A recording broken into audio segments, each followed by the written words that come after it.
Subscribe to our channel and press the bell icon to never miss an update.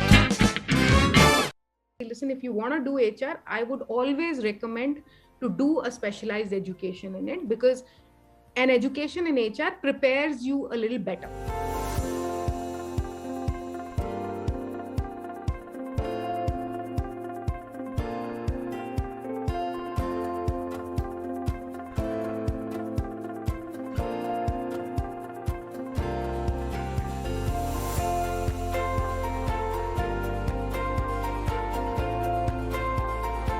Hello and welcome to the second episode of India's most inspiring women managers.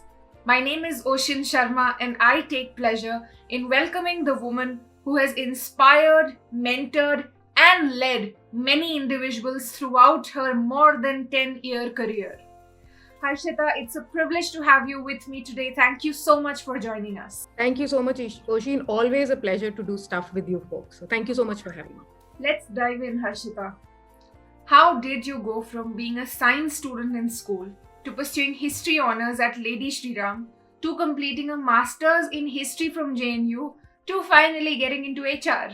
I used to stay in Agra, and Agra is full of like monuments, etc. And for my luck, we used to stay like a stone's throw from a Taj Mahal. So it was like, okay, if you want to go somewhere for a stroll, let's go to the Taj Mahal, right? And at that point in time, there were much less restrictions and stuff like that. So I think I sort of picked it up from there. The whole, I was very intrigued to learn about them. I was very intrigued to know about them. When I think of it, I was an arts and science student. I belong to a very professional family. My parents are doctors, my brother's an engineer, and I come from that kind of a background. So I think going into science in 12th was more, not really by design. I think it had to happen for me. It's by default. Somewhere when I was going in 11th or 12th, in the back of my mind, I knew I wanted to do humanities. And I'd always heard about great colleges in DU where you could study humanities. So I wanted to be in LSR. I wanted to go to Stephens and stuff like that, right? And so I said, okay, let's get good marks and let's go to LSR. And that somehow happened, scored a decent percentage, got an admission in LSR.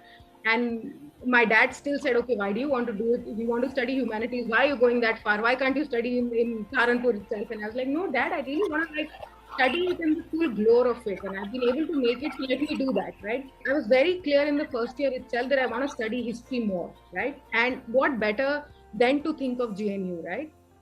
So went ahead, gave that exam and went through JNU. So what happened after JNU, I wanted to be a lecturer, very clear. Okay, I wanted to study there. I wanted to, if you see people enter into JNU and they stay there for 10 years, they're doing lecturership, they're doing PhD and all of that, and love the campus, right? But what happened, my mom said, listen, my mom's a doctor, as I told you, professional degree, right? My mom said, okay, no, why not just give TISS? Okay, just don't do anything, just give TISS. I said, Amma, but why do I need to do that? I want to become, no, I'm just telling you, give TISS, if you make it, then we'll see. You give, no. So I said, chalo bhai, if I have to give the exam, let me do it well. Somehow, when I gave the exam, I made through the first round, right? When I made it through, then Amma said, okay, you made it through the first round. Let's go try the interview and the GD. Let's see what happens. You never know. I was like, okay, I'm pretty much a history student. Why they would really take me? So let's try. But somehow when I went there, I fell in love with this the moment I went on that campus. And I remember, really thinking of, what will I tell them if they ask me, why is a history student sitting in front of me wanting to do HR, right? I knew in my head intuitively that I have studied and enjoyed learning what people do together. So I have studied about fights, I've studied about politics in history and all of that in history and in MA history. And I wanted to know more of what's happening now. So I'd studied the past. I somewhat wanted to explore what's happening in the whole human world today. Quite an interesting journey, Harshita. Thank you so much for sharing that with us. Harshita, my next question to you is, what was it like studying at JNU? And how has that experience of being a JNU student shaped you as a person? I think JNU, by far, hands down, is the best experience of my life, right? I think I became a lot of who I am today on that campus. So I think the best part about JNU is that JNU makes you it encourages you to be genuine and authentic. You can be who you are on that campus. That campus has the capacity to encompass every kind of personality. It doesn't judge, it teaches you not to judge anybody. People are different, they have different opinions. So the kind of capacity in your head it gives you to be able to absorb variety, different opinions, appreciate those opinions. I don't think so any campus can do better than JNU. Then those aspects, I think, throughout my journey as an HR person have stood very well for me in any role, in any situation, in any organization. Harshita, HR has been experiencing less than flattering stereotypes for years now. What is it that made you fall in love with the field? If you think of it, what is that one critical resource in an organization which is never out of fashion? One critical resource without which the organization will never work. One critical resource which makes the organization make it or break it. It's always its people. How much ever cliche it may sound, but it's always that people. So why not work with that one resource, right? And for me, the most exciting part about HR is you get to work with that one resource. Everything you do will impact the most critical resource in the organization. And then you are in a field which is filled with excitement, right? Leadership, emotional intelligence. How can emotional intelligence actually add value to business? Is people analytics actually helping you tap into social capital? There's so many things happening. So for me, HR has always been exciting. Harshita, you've had an exceedingly well journey as an HR professional. You worked with corporations like Cadbury, Colgate, Nestle, among others, during this period of time, and you've managed multiple teams and stakeholders. Tell me about some challenges you faced throughout your career as a professional, and how did you overcome them to reach where you are today? In my toughest of the time, right, my mentor told me that, Harshita, remember, what you're building in yourself is a strong muscle, and that muscle will take you through your life, right? So challenges will always be there. As HR people, you may face a little more challenges because remember, your resource is a resource on its own. It's not a computer, it's not a product, it's a human being, right? You may face a little more challenges working with them. You may face challenges of less resource to have to do a project. You may face challenges of a tough stakeholder you need to influence. You may face challenges of not having enough time. You may face challenges that tomorrow you need to hire someone, right? All of that can happen. There have been 2 to 3 things, Oshin, through each of my challenges that I have kept in my mind, whether it was, to be honest, whether it was home, whether it was work, right? One is love what you do, love your craft, right? I love HR, Oshin. And I think my love for my profession has seen me through a lot of challenges. The second thing is, Oshin, that I had a lot of good mentors who stood by me, and the biggest thing that they did to me, that they were not my sympathizers, they were not my advocates, they were my challengers, they were my enhancers. Okay, they made me see what I already had. Okay, that everything is inside me. I don't need to look for strength outside. I have it all inside me. Throughout all of this, never forget to be kind to your own self. Never forget that you have it all in you. Be kind to yourself, right? Pat your own back if nobody is patting you. It's okay. Be open to feedback, right? A lot of times, see, we come from a certain pedigree. We know we've done it and we've seen it. And I've worked in 5 organizations, right? I always have a template ready for something which is happening in the next one. I would have seen it somewhere, done it somewhere. But are you able to tweak what you're doing to your context? Are you able to get feedback on what you're doing from that context? No two contexts are similar. Sometimes HR people get stuck with this. See, because we've seen something successful somewhere. Finally, the resource is the same. It's people. We'll go apply that.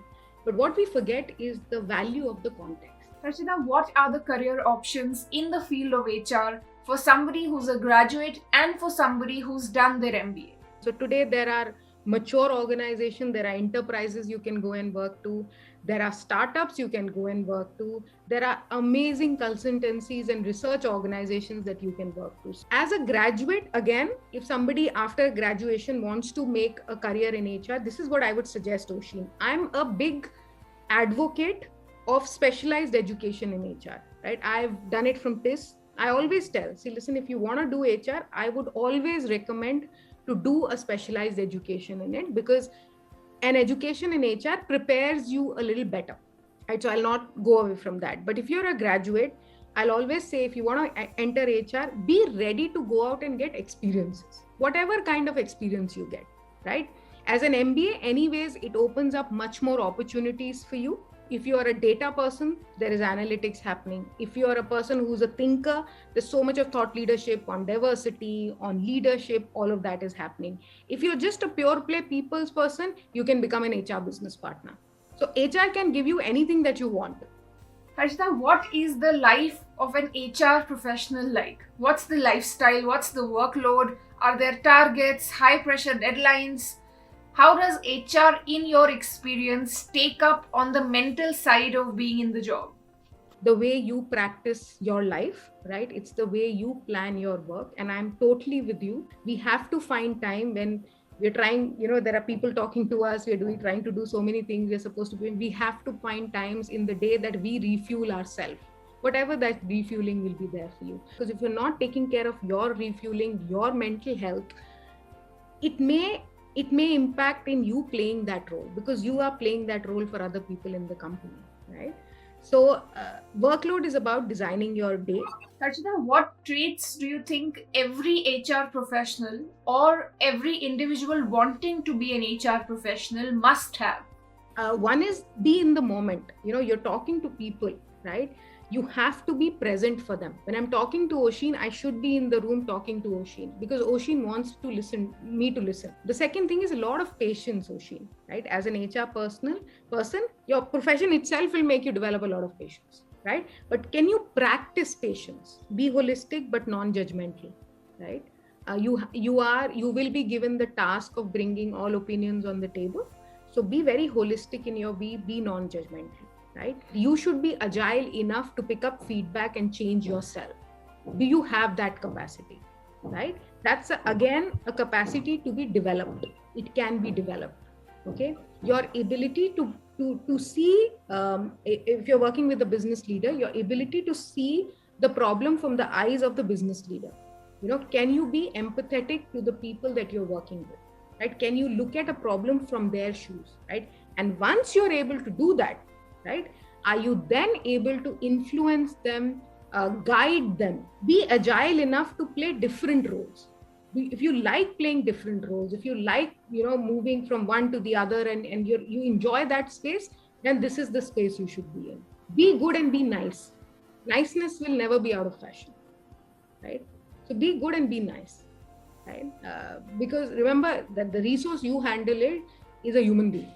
What an inspiring story. What an inspiring journey. Harshita, it's been a privilege to have you with me today. Thank you so much for this conversation. And thank you to everybody who's watching. Please let me know what you think in the comments, and check out the links in the description where you'll find direct access to the mentorship that Harshita offers to students and individuals and professionals who connect with us. You will also find links to access more professionals from different domains than Harshita's and be able to get mentorship from them.